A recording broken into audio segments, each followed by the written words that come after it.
Broadcasting from the heart of the nation, in the Hoosier Media Network studios, the next generation in conservative talk radio. This is the Voice of Reason with Andy Hoosier. Yes, it is. What is up, my friends? Hey, welcome into it. It's another weekend. It is 2025. We are officially ready to rock and roll. I have been itching to get back behind the microphone on a relatively consistent basis now that we go into the new year, because it has been a long couple of weeks. Happy holidays, Happy New Year, Merry Christmas, Happy Hanukkah, whatever else you celebrate out there. We're back at it, ready to hit the ground running for a brand new year. And the fact that the holidays were right in the middle of the week made it very difficult, because for whatever reason this year, man, the news has not stopped, has not slowed down, and things keep cranking at a faster and faster pace. And we haven't had a chance to talk about a lot of it. So we are rested up. We are geared up. We are ready to rock and roll. And it is so wonderful to have you with us here for another year on the program. First and foremost, it is the Voice of Reason. My name is Andy Hoosier, broadcasting out of the heart of the nation at the Hoosier Media Network studios. We are all over the country, though, in multiple radio stations, TV, live streaming, podcasting, however you watch or listen to the program. We'll do it live. Welcome aboard. So great to have you. And we want to welcome a brand new radio affiliate to the show. What a great way to start off the new year as well. Hail Country, Patriot Radio, 104.3 FM and 102.1 FM, KRNH out of Kerrville, Texas. What is up, my friends? We love you guys, and welcome aboard to becoming the latest in the Hoosier-holic family. You guys hopefully are going to enjoy it for a live weekend program on your weekend airwaves, covering what's going on in the news throughout the week and what's going on, if anything's breaking, on the weekend as well, which is what we do here on this show. All the other radio stations that we've had, welcome aboard again. Happy 2025. We love you to death. First and foremost, here's how you can find us on the show. HoosierReason.com, HOOSER Reason.com. You can sign up, become the latest Hoosier-holic, which, by the way, that news, yeah, that's right, the newsletter comes out Monday. First Monday of the month is when we send out our newsletter. It comes through an email. We do not spam you, and you do not have to charge for it. It is completely free to become a Hoosier-holic, and we do not send you a whole bunch of garbage. We just send you that once-a-month email with all the latest, our monthly blog, discussion on the show, discussion on the podcasting, and so much more. If you want the podcast, you can also find that on any of your favorite podcasting sites. Just type in The Voice of Reason with Andy Hoosier. Before we get into the new year, I know that we're obviously into the new year now, but I do want to give just a quick reflection of the last year. It has been absolutely amazing. We've been doing this syndicated program on the weekends now for about a year and a half, almost 2 years, which blows my mind. We are growing like a Kansas weed, as we're based out of Wichita, Kansas, right dead center in the heart of the nation. And the fact that we've gotten so much support and the growth, I always love doing like the reflection behind in looking back in the 2020 hindsight, was absolutely phenomenal. And it set us up this year to have a really cool year. I'm really excited about it. Talkers Magazine, if you know, they released their Heavy 100 with their top 100 talk shows in the nation, and they keep everybody involved in what's going on in the talk radio industry altogether. They wrote about us this past year, saying that we are the next quote-unquote rising star in conservative talk radio.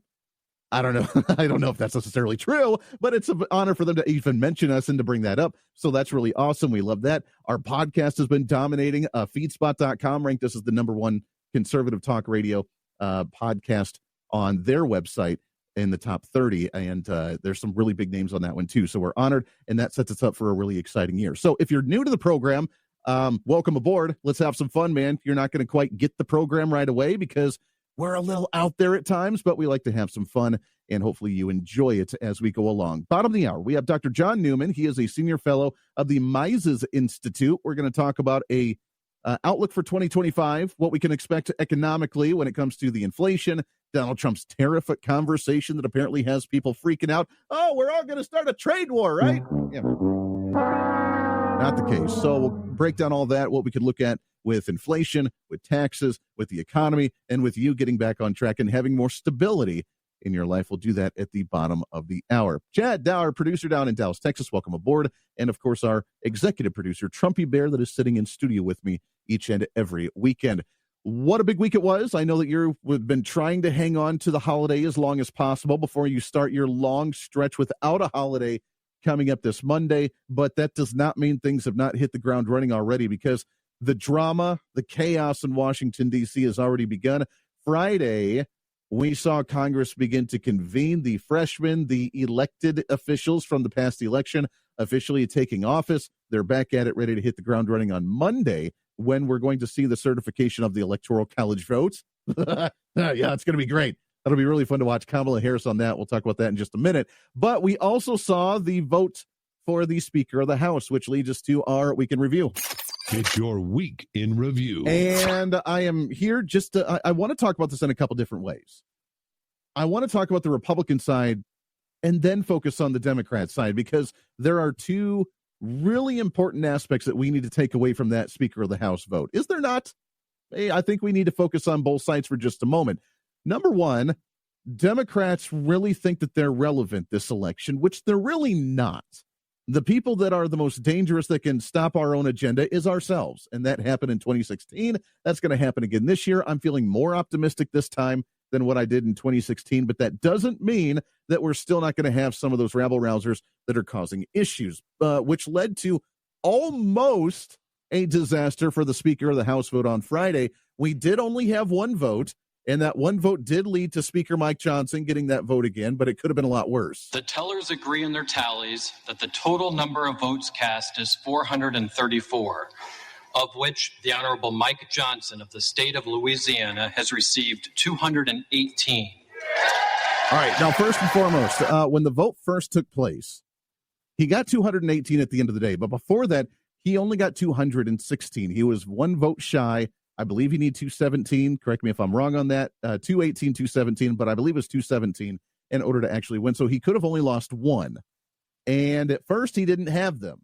Now, we did not do a second vote. We ended up keeping the vote open to allow the other two to flip back to Mike Johnson after a phone conversation that apparently Donald Trump walked away from a golf course in order for him to make that phone call and say, hey, kind of got to get on the ballot here. Kind of need to get our agenda moving, and we need to get Mike Johnson a Speaker of the House.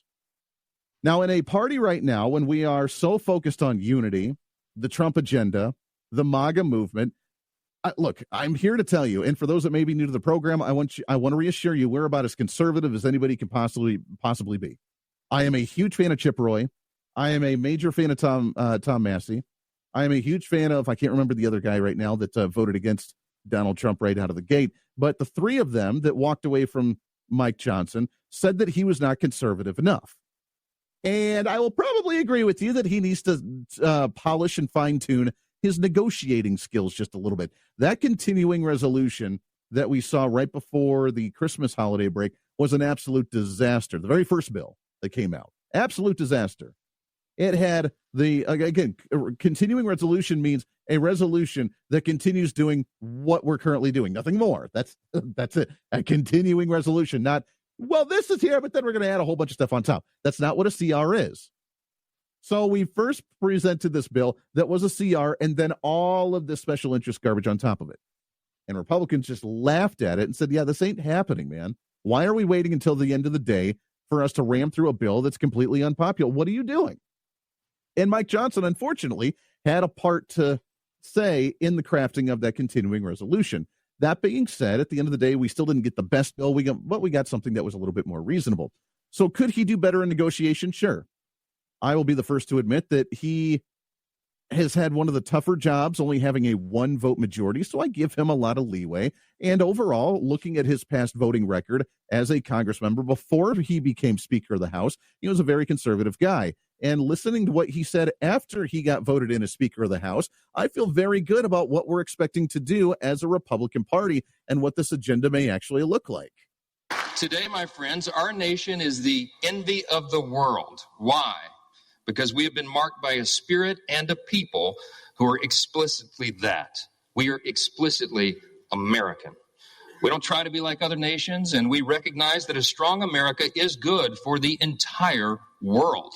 And everybody around the globe knows that. Now, I want to put into perspective the Mike Johnson that we saw under a Biden administration with a Democrat Senate and a one-vote majority House to what we're going to see in a new House of Representatives with a Donald Trump presidency, a 3-4 vote majority in the Senate, and a 2-vote majority in the House of Representatives. Still not the greatest majority in the House, but by golly, it's a majority, and we're sticking to it. But now we have the support of a Donald Trump presidency and the support of a Senate that has 3 to 4 vote majority there. Still going to be difficult for votes that need a filibuster 60 vote majority, but we're in a better position than what we were, which means a Mike Johnson that was traditionally conservative before he became speaker, that's had a tough time trying to rally the coalition with a 1-vote majority in a Democrat majority opposition chamber and a Democrat presidency, is going to be more open to ramming through a Donald Trump MAGA agenda. And I'm optimistic about that. So the stalling, I guess, the pushback that we saw from a couple of these individuals, there was no reason for it. I'm all about being disruptors. I'm all about being the anarchist, not anarchy isn't full anarchy, but just trying to disrupt the system, trying to challenge the status quo. I'm all about that, but you have to do it at the appropriate time. You got to read the room, bro. And unfortunately, Chip Roy was not, and Thomas Massie didn't read the room at the appropriate time. Thomas Massie still did not vote for Donald Trump at the end of the day, but we did get the numbers that we actually needed. So what's next for the House of Representatives now that we have this majority? Because we have a hefty agenda, and Mike Johnson says that he's ready to rock and roll with this thing. After 4 years of high inflation, we have a big agenda. We have a lot to do, and we can do it in a bipartisan fashion. We can fight high inflation, and we must. We'll give relief to Americans, and we'll extend the Trump tax cuts. All right, I'm done with that. We're going to protect our industries from one-sided trade deals, and we're going to bring overseas investments back to America's shores. That's right. We'll defeat the harmful effects of inflation, and we'll make life affordable again for America's hardworking people. As leaders of a nation with vast natural resources that God has blessed us with, it is our duty to restore America's energy dominance, and that's what we'll do. We have to apply common sense. We have to stop the attacks on liquefied natural gas, pass legislation to eliminate the Green New Deal, that funding. We're going to expedite new drilling permits. We're going to save the jobs of our auto manufacturers, and we're going to do that by ending the ridiculous EV mandates.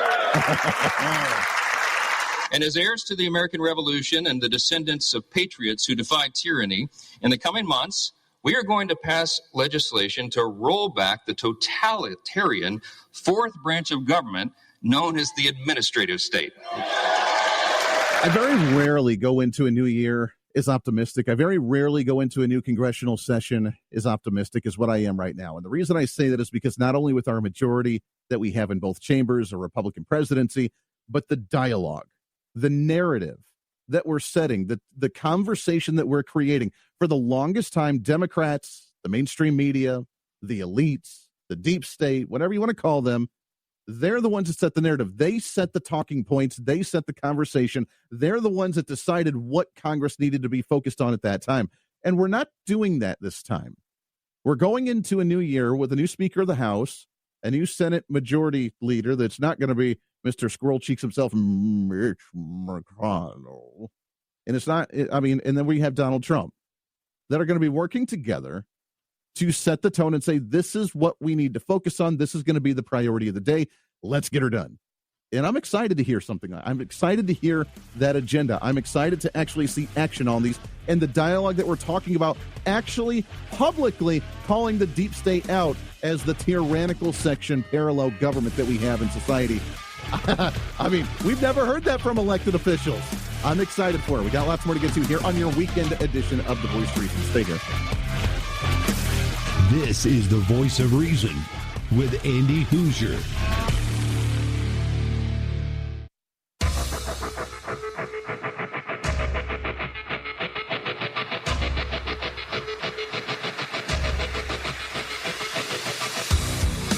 It's your Patriot on the Prairie.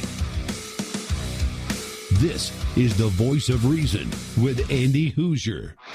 Yes, it is. Welcome back into it. So great to have you here on another weekend. So we are moving through now with officially a Speaker of the House. We had an attempted opening of the Senate with Kamala Harris at the reins on that one. That was awkward when she can't even do the Pledge of Allegiance. If you saw that video, I'm not going to play it for you because it just makes me sad. It's hilarious, but it makes me sad for humanity when the head of your Senate of an entire chamber ends up not being able to recite the Pledge of Allegiance. But nonetheless, the Republican unity is what we need to hear. And that's what Republicans have been really prideful of, at least for the past year. We're unified. We had this mandate. We had the Trump agenda. We know exactly what we're going to get done.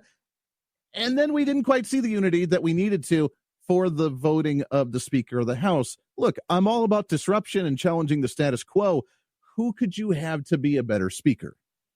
I mean, we had to go pretty deep into the ranks in the Republican field to get Mike Johnson now, and that was after Kevin McCarthy, and I'm no fan of Kevin McCarthy. In fact, I'm really glad that he did leave, and I think we're in a way better position now than what we were when we had Kevin McCarthy, and now that we have Mike Johnson. So if we didn't have Mike Johnson, who would it be?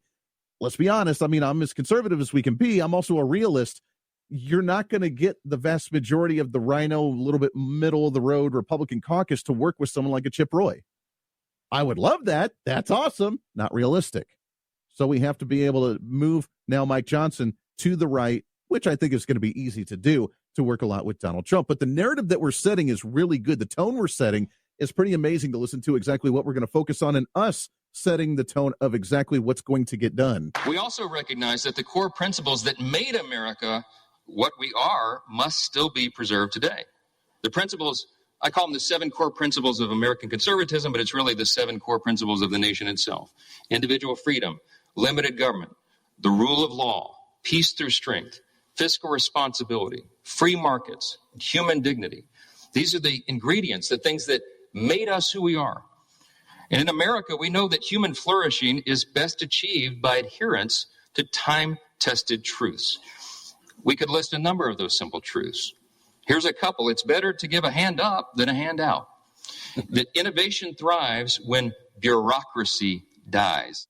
I love those because they're just tiny little digs. It's true, and it sounds really good for us conservatives, us constitutionalists that like to listen to those feel-good types of messages. It sounds really good. It's stuff that makes the left absolutely lose their minds. Like, they get cringy and awkward when they hear that type of rhetoric, which is why it was really good to hear in Congress. So what's up next this week? We have on Monday, right out of the gate, now that Congress is in session, they had the certification of the Electoral College votes on Monday. And I don't know about you, Chad, chime in if you want, but I am so excited to sit to watch the Senate feed from C-SPAN and watch Kamala Harris have to confirm and validate and certify the Electoral College votes that come in from the Senate side, and actually do that, saying that Donald Trump beat her in a presidential election, when she is livid of why. And of course, now Democrats are the ones that are challenging, saying that they shouldn't verify them. They shouldn't validate the Electoral College. And there wasn't any shenanigans that were played in this race, even though they think there was, because Donald Trump, there's no way that people could have actually voted for Donald Trump to make that happen. So it will be fun to watch her. And then so begins the process of confirming the cabinet nominees for Donald Trump.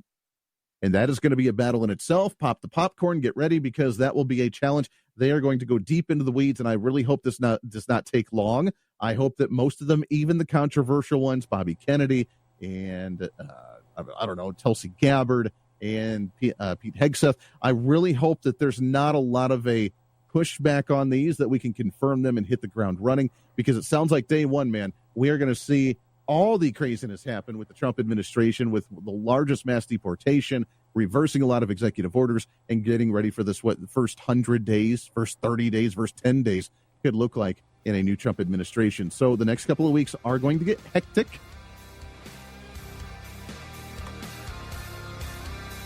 The corner, Dr. Jon Newman with the Mises Institute will get a breakdown on the economic outlook for the next year. It's the Voice of Reason. Stay here. This is the Voice of Reason with Andy Hoosier.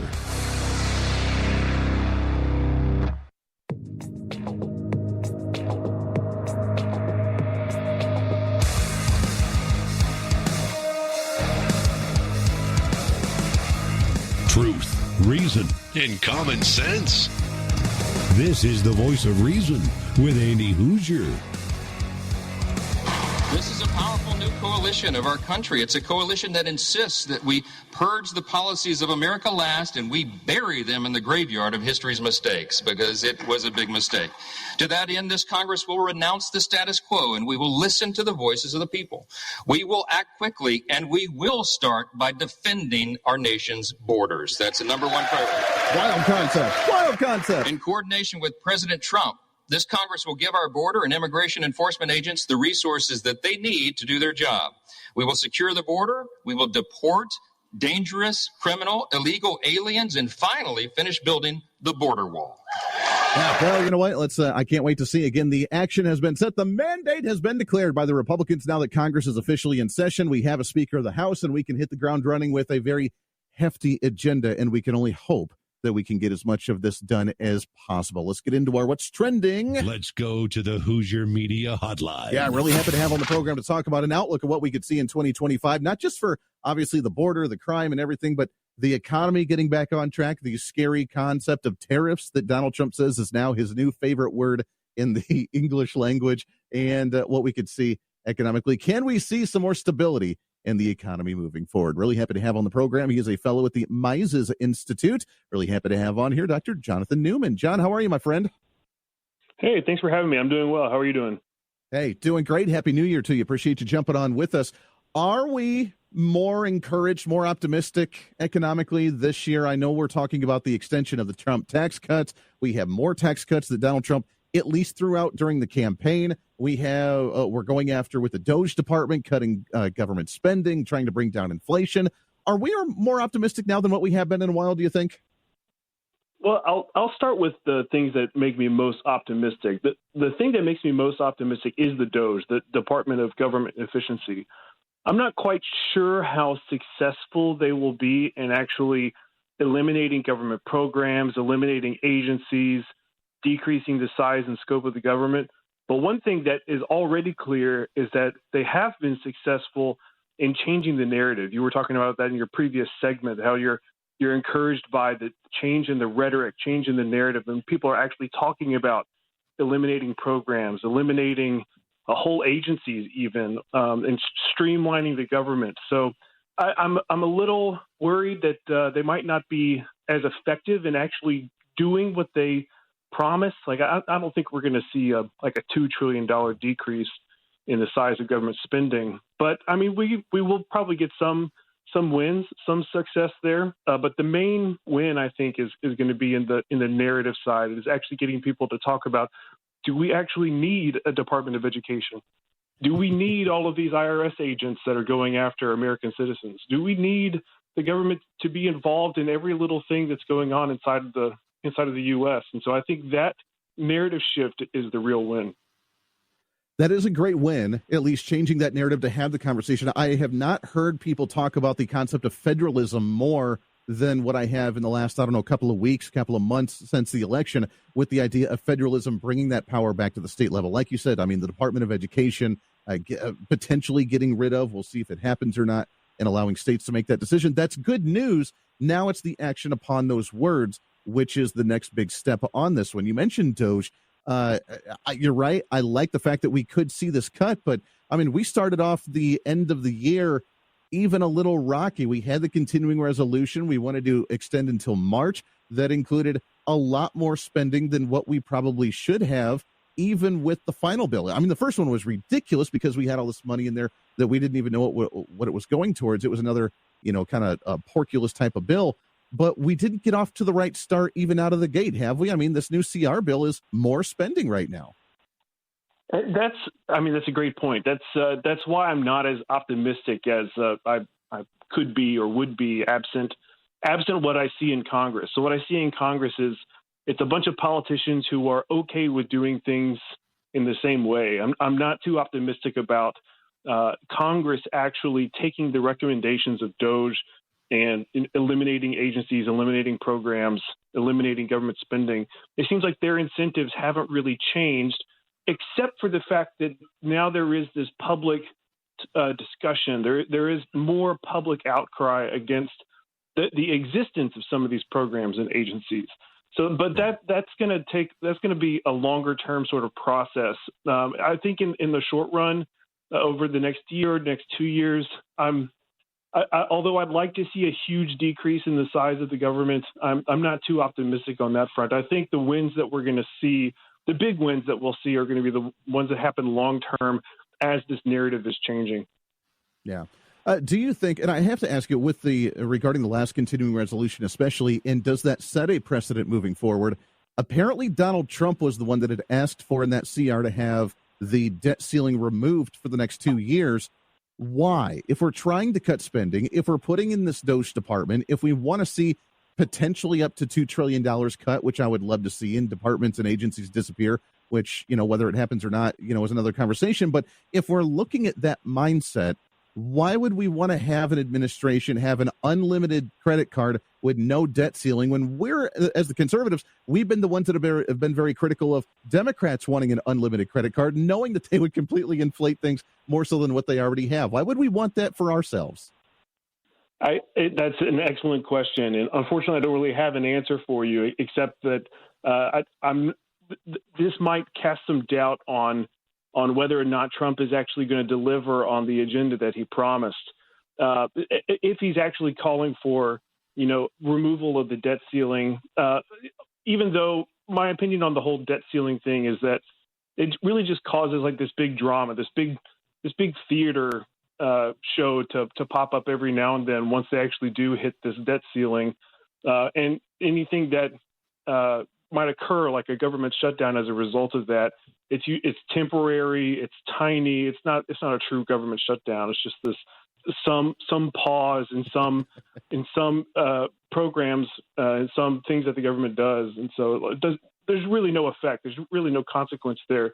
But even so, the fact that those moments do arise and it has people talking about the size and scope of government. If Trump is trying to get rid of that, then I would say that's a bad sign.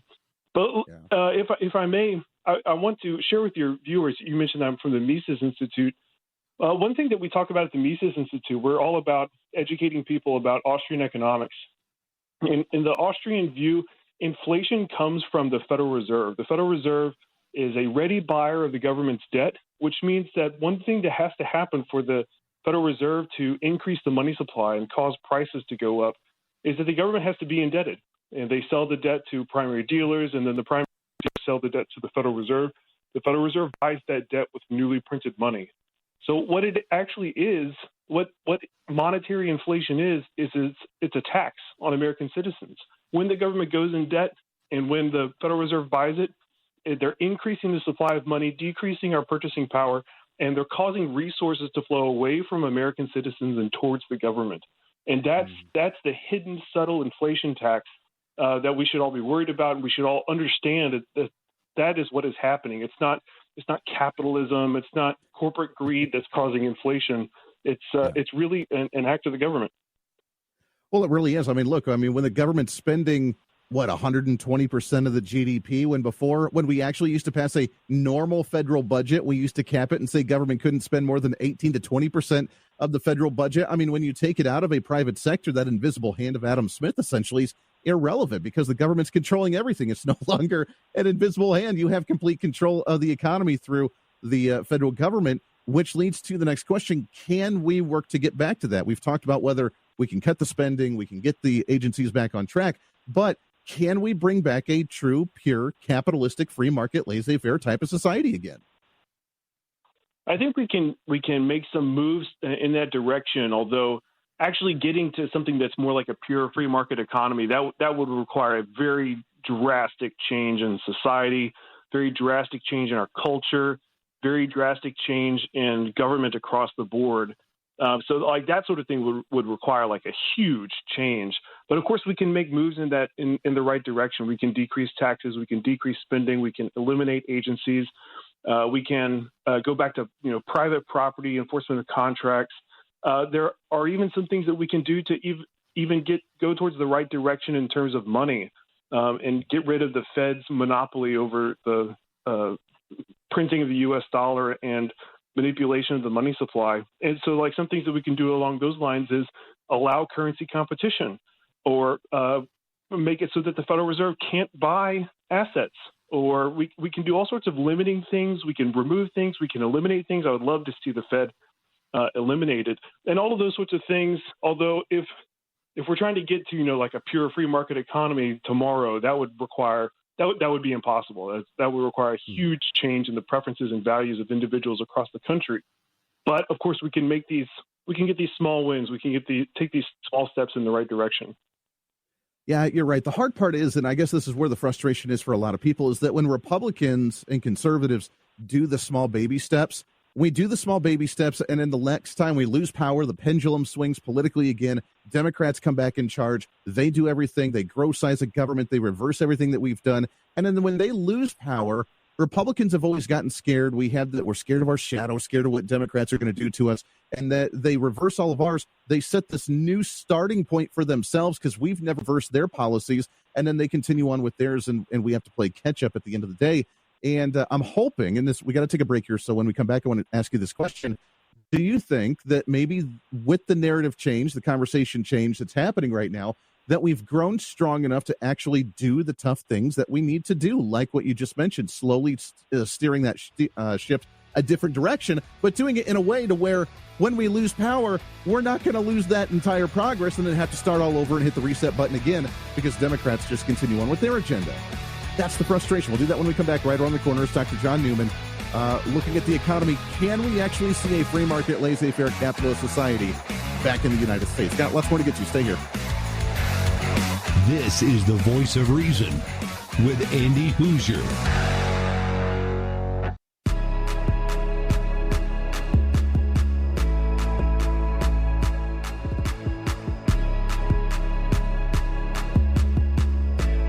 Where Hoosier-holics gather every week. This is the Voice of Reason with Andy Hoosier.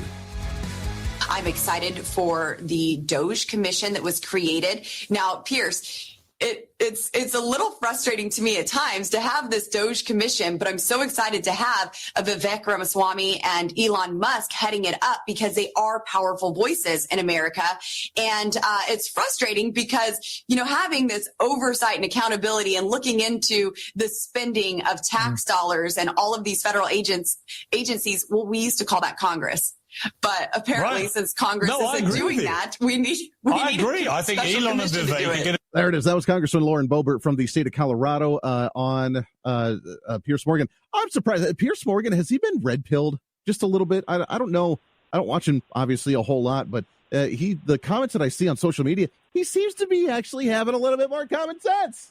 Yeah, it's wild. Some of those Democrat talking heads that have realized, wait a second, maybe what we've been promoting has been a little weird over the past few years. Welcome back into the program. So she's right. I mean, I love the DOJ department. I love the fact that they could come in and they could review government. They could make things more streamlined. They could make their recommendations on what we can cut. Their official report for the entire government is set to be released on July 4th of next year, 2026, on 4th of July. Which there's a couple different reasons for that. Release it on 4th of July, make it all patriotic. This is what we can do to cut government. And that's going into a midterm election. Yeah, we're already talking about elections there, where we can have the Republicans campaign on that and say, hey, we're going to use these recommendations and do some major slashing. Will it actually happen? Could we see some major reforms coming out of Washington, D.C.? We are chatting with Dr. Jon Newman right now with the Mises Institute to chat about some of that. We went into the break, John, talking about whether Republicans can do this for the long term. So I want to ask you that the fact that we do have a Republican Party talking about things, working to change them. Democrats are very good at, well, if we leave power, it may be unpopular, but we got our new starting point because Republicans, they won't actually reverse what we just did. We'll just have a new starting point when we come back in office. Have Republicans changed their tone and have they gotten a spine to actually do the tough things that need to be done, do you think? I think what you're talking about is the main reason why I'm more pessimistic. So we talked about the optimism that I have before, but yeah, there is some pessimism because like I see the incentives that politicians face. I see what Congress has done in the past, and that doesn't, inspire a lot of hope about what they can do in the future. But as we said, there is this narrative change. Now, what they can do for long-term success, it's gonna require like bold action. It's gonna require some like big changes. Like if you can eliminate the Fed, that is going to have a permanent and lasting change on what the whole government can do going forward. So that's not something that's like, as soon as another party comes in power, then they can flip the switch. They can change things back to the way it was before. We have a new starting point, and we'll just proceed from there once we're back in power. But if you can get rid of some of the things that actually help to grow the government, it's like if you can get rid of the IRS, get rid of the Fed, or somehow severely hobble them, then those sorts of things would actually bring about some long-term success. We would actually see a change in the trend. We would see government start to get smaller, and that's because they have constraints now. So the way the government operates now is there is no constraint. They can spend as much as they want because they can go into debt as much as they want. They can go into debt as much as they want because they have the Fed who can buy all of their debt. They had this IRS that can subtract. They can suck up all of the money that hardworking Americans are earning. So because they have these sorts of institutions and there are no constraints, then the government can grow no matter who's in charge. But if we can reimpose those constraints, then we'd be in a better position. Yeah, I agree. We got just about a minute left here, John. Now that we go into this year, we have the continuing resolution until March. Then we have essentially the entire federal budget year shot because we only have 6 months left of a federal budget. So I don't see a whole lot getting done for this year. But by next year, for the 2027 federal budget that's set to take effect in October, with the Ways and Means, with the appropriations committees, I guess the first step is actually having an actual federal budget instead of a CR or an omnibus package. In about 20 seconds, John, do you think that we can actually see 12 appropriation bills and a full federal budget for 2027? I have no idea, but it'd be nice to see a real budget. Yeah, that would be nice. John, it's great to talk to you, my friend. Happy New Year. I'm still optimistic, but like you said, cautiously optimistic, and maybe we can get some things done, my friend. Let's get you back on the show again real soon. Happy New Year to you. Hey, thanks for having me. Bye-bye. Hey, appreciate it very much. Dr. Jon Newman right there with the Mises Institute. We'll have him back on soon. All right, got to take a break. Lots more coming up around the corner. Until then, can we get our budget on track? Can we see the drastic mandate that we called the Trump administration and elected officials in Washington, D.C. to do? Time will tell, but it's time to actually hold their feet to the fire. Got to take a break. It's the Voice of Reason. It's your weekend edition. Lots more to get to. Stay here.